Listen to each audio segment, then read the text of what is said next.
Баршаңызға қайырлы күн. Бүгін сіздермен сушидің жасалу жолымен бөлісетін боламын.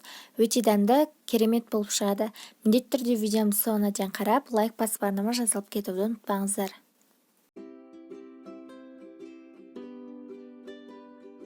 Ең алдымен бір кесе күрішімізді жақсылап жуаламыз. Үстіне 2 кесе су құямыз. Және күрішімізді пісіреміз. 2-3 тамшы уксустың үстіне ыстық қайнаған су құямыз. Және дәміне қарай тұз бен құмшекер қосып араластырамыз.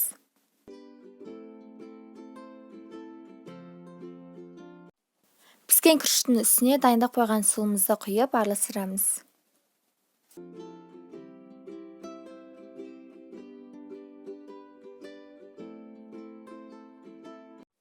Суши жинайтын арнайы құрал болмайтын болса, осылай мен сияқты майлықты пішеу пленкаға орап дайындасаңыздар болады. Сушиді жинау үшін осындай нори керек болады. Енді нориді кішкене сулап, үстіне күрішімізді жақсылап біркелкетіп жайып шығамыз.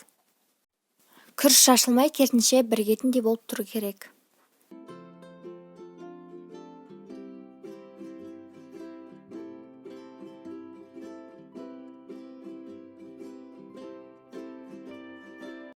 Салмасына өз қаларыңыз бойынша огурцы, творожный сыр немесе балықты қолдансаңыздар болады. Осылай видеодағыдай орап шығамыз.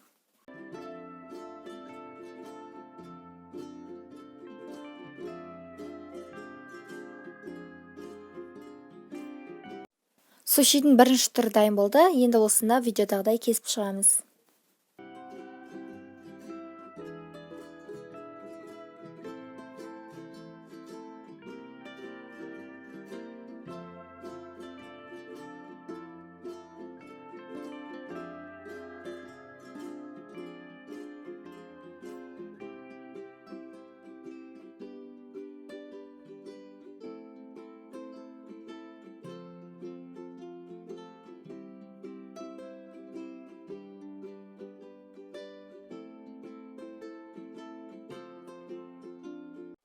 Енді екінші түрін дайындайтын боламыз.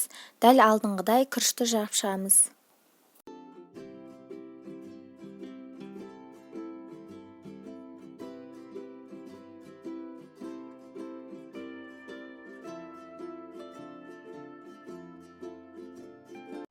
Күріші бар жерін кішкене сулап, төменге аударамыз.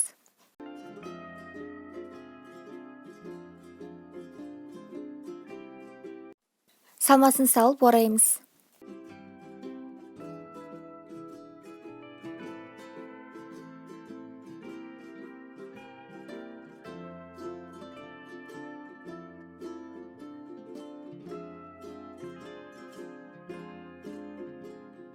Енді қуырылған күншітті сеуіп, аунатамыз.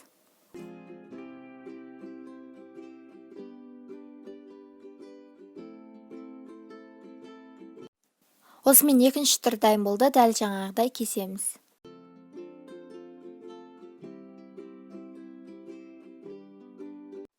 Үшінші түрінде де дәл жаңағыдай күрішті тегістеп жайып аламыз.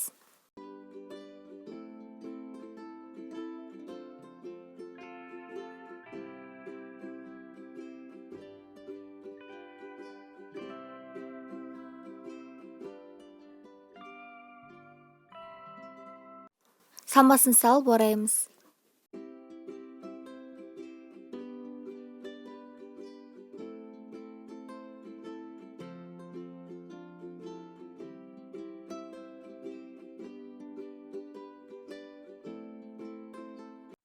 Жұмыртқаға кішкене тұз қосып араластырамыз.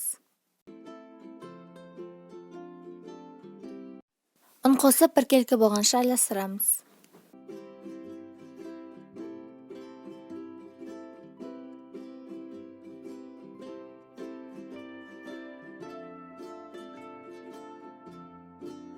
Сушиді ортасынан бөліп, тестаға осылай аунатамыз.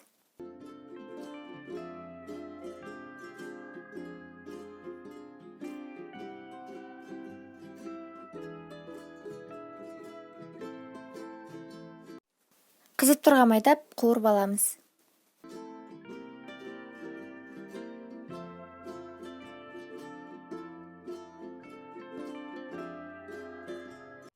Осылай қоңырқай болғанша қуырдық, енді ортасынан кесіп аламыз.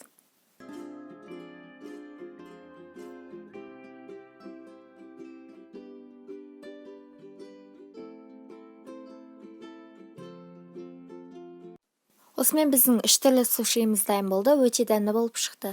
Міндетті түрде жасап, іштеріңізді қуантыңыздар. Сіздермен болған Нұрсұлу. Видеом ұнаса лайк басып арнама жазылып кетіңіздер. Әлде көп рецептер болады. Видеом соңына дейін қарағандарыңызға рахмет.